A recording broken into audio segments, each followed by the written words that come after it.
বিলালের মতন এত বিনয়ী আর সমাজসেবী মানুষের ফেসবুক পেজ হ্যাক হইয়া যায়, অথচ 3 হাঙ্গাইলা বেড়া 2 হাঙ্গাইলা বেড়ি প্রকাশিত তাদের পেজ হ্যাক হয় না।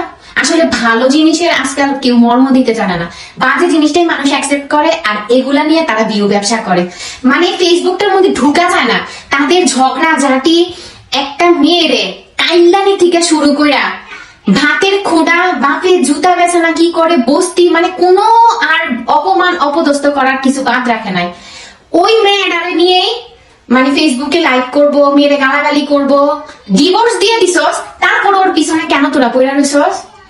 ইচ্ছা মতন ওরে অপমান করে আবার তোরা আনতে যাস কেন? কাইল্লানি যদি এতই বাজে হয়ে থাকে তাহলে এই কাইল্লানির পিছনে এখনো পর্যন্ত ঘুরোস কেন? কালা আর সাদা গায়ের রং কোনো ম্যাটার না, পয়সা ইনকাম করলে গায়ের চামড়া সহ চেঞ্জ করে ফেলা যায়। তোরা ওই মাইয়াটার পিছনে পড়া রইছিস, তোদের বিউ নাই দীক্ষা।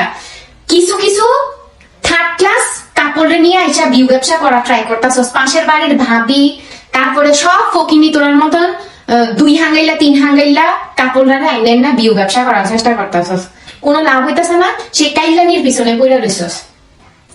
আর একটা মা স্বামী ছাড়া থাকতে পারে কিন্তু সন্তানরা ছাড়া থাকতে পারে না। ওরে পারতাছস না দেখা ওর থেকে ওর পোলাটারে আলাদা করার চেষ্টা করতেছস। তোদের সমস্যা কি? তোদের যন্ত্রণায় ফেসবুক একটু ঢুকা যায় না, সারাক্ষণ খালি ওইটারে ছোট করবি আবার ওইটার পিছনেই ঘুরবি।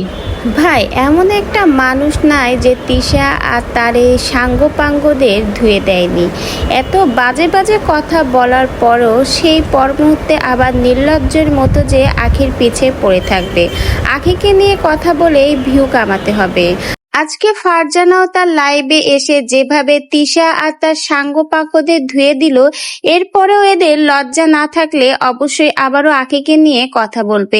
এদের লজ্জা নেই, ঠিকই কালকে দেখবেন আবারও আখিকে নিয়ে কথা বলবে, কারণ এটাই এদের কাজ। আখিকে নিয়ে কথা না বললে এদের তো ভিউ হয় না, টাকা ইনকাম হয় না। যে যাই বলুক, যে যেভাবে এদের ধুয়ে দিক, এ সকল নির্লজ্জ লোকেদের কখনোই লজ্জা হয় না। যেভাবে আজকে ফারজানা ধুলো, কোনো লজ্জাবান মানুষের লজ্জা থাকলে হয়তোবা নেক্সট ডেতে আর আখিকে নিয়ে কথা বলবে না। কিন্তু দেখবেন ভাই, এদের কোনো লজ্জা নেই, কালকেই আবার লাইভে এসে শুরু করে দিবে নতুন নাটক।